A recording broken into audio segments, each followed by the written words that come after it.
کہ اللہ تعالیٰ نے قرآن مجید نازل فرمایا، کہا محبوب کل ان سے فرما دیجئے لا اسألکم علیہ اجرا، گویا طائف میں پتھر کھانے سے لے کر احد میں دانت شہید کرانے تک میں نے تمہارے لیے بڑا کچھ کیا ہے، پر میں تم سے کوئی اجر نہیں مانگتا۔ میں نے تمہارے لیے بڑا کچھ سہا ہے، پر میں تم سے کوئی سوال نہیں کرتا۔ ہاں اگر کچھ کرنا ہے نا تو الا المودۃ فی القربى، میرے جو قریبی ہیں نا ان سے پیار کرتے رہنا، ان سے پیار کرنا۔ یا رسول اللہ وہ کون ہے؟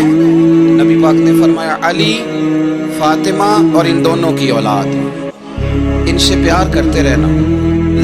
لا اسألکم علیہ اجرا، میں تم سے کوئی اجر نہیں مانگتا، پر یہ جو میرے قریبی ہیں نا اصلہ نال جن نیکی کریے اور نسلہ تاک نہیں بھول دے، تے بے اصلہ نال نیکی کریے تے پھول کنڈیا نال تول دے، ان سے پیار کرنا۔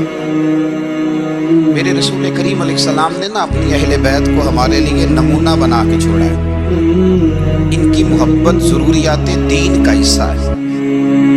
ایک شخص بالغ ہونے سے لے کر انتقال تک کوئی نماز قضا نہ کرے، ہر سال زکوٰۃ دے اور ہر سال حج کرے، حقوق العباد کا ایک ذرہ بھی ضائع نہ کرے، لیکن مر جائے اہل بیت کے بغض پر، وہ جنت میں نہیں جائے گا، وہ جہنم میں جائے گا۔ اس کی کوئی نماز، اس کی کوئی زکوٰۃ، اس کا کوئی حج اللہ کی بارگاہ میں قبول نہیں۔ لیکن کمزوریاں رہ جائیں، کوشش کرتا رہے، کمزوریاں رہ جائیں، پر حسنین کریمین سے پیار کرتا جائے، ان کی ماں سے، ان کے والد سے محبت کرتا جائے، تو میرے محبوب نے فرمایا من مات علی حب آل محمد مات شہیدا، جو آل محمد کی محبت میں دنیا سے گیا وہ سادہ نہیں گیا، وہ تو شہادت کی موت مرا ہے، تو شہید ہو کے دنیا سے گیا۔ اہل بیت کا اسوہ نور ان کی محبت ضروریات میں سے ہے۔ رسول کریم علیہ السلام نے فرمایا، جامع ترمذی میں موجود ہے، فرمایا میں جا رہا ہوں پر تمہیں دو بڑی بھاری بڑی وزنی چیزیں دے کے جا رہا ہوں، صحیح ستہ کی روایت، دو وزنی چیزیں تمہارے بیچ چھوڑ کے جا رہا ہوں، اگر ان کو تھام کے رہو گے تو کبھی گمراہی تمہارے پاس نہیں آئے گی۔ یا رسول اللہ وہ کون کون سی؟ فرمایا ایک اللہ کی کتاب دے کے جا رہا ہوں اور دوسرا اپنا خاندان دے کے جا رہا ہوں۔ اگر اہل بیت نبوت کو تھامے رہو گے، ہمارے بزرگوں نے لکھا ہے کہ یہ جو حضور نے کتاب اللہ اور پھر اپنی اہل بیت کا تذکرہ فرمایا، تو اس کا مطلب یہ ہے کہ تھیوری دیکھنی ہوئی تو قرآن دیکھنا، اور پریکٹیکل دیکھنا ہوا تو علی اور فاطمہ کو دیکھنا، حسن اور حسین کو دیکھنا، ان کو دیکھنا۔ نبی کریم علیہ السلام کے اہل بیت منارہ نور ہیں، ان کی محبت، ان کا پیار کیوں بھلا؟ اس لیے یہ وہ خوبصورت لوگ ہیں جن کو خود میرے نبی پاک نے تراشا ہے۔ ان کی سیرت میں جتنے رنگ ہیں وہ رسول کریم نے خود بھرے، ان کی ایک ایک بات کا خیال نبی پاک نے رکھا ہے۔ حضور نے از خود انہیں اپنی صحبت عطا کی ہے۔ زیادہ دور نہیں تھا سیدہ فاطمہ کا گھر، مسجد نبوی کے ساتھ تھا، اللہ کے رسول دن میں 2 دفعہ جایا کرتے تھے، پھر بھی کبھی کبھی فرماتے فاطمہ میرا دل کرتا ہے آج میں رات تیرے گھر میں قیام کروں۔ سیدہ فاطمہ زہرا فرماتی ہیں کہ آمنہ کے لال اس طرح بھی میرے گھر میں قیام کرتے تھے کہ حضور چارپائی پہ لیٹتے تھے تو ایک کندھے پہ امام حسن کا سر ہوتا تھا اور دوسرے پہ امام حسین کا سر اقدس ہوتا تھا، اور فرماتی ہیں رات کو کبھی حسنین کریمین دودھ مانگتے تو میں اٹھتی دودھ دینے کے لیے، تو حضور فرماتے لیٹ جاؤ آج میرے ساتھ سوئے ہیں تو دودھ بھی میں ہی پلاؤں گا، تو محبوب اٹھتے ان کے لیے دودھ لاتے برتن سے نکال کے۔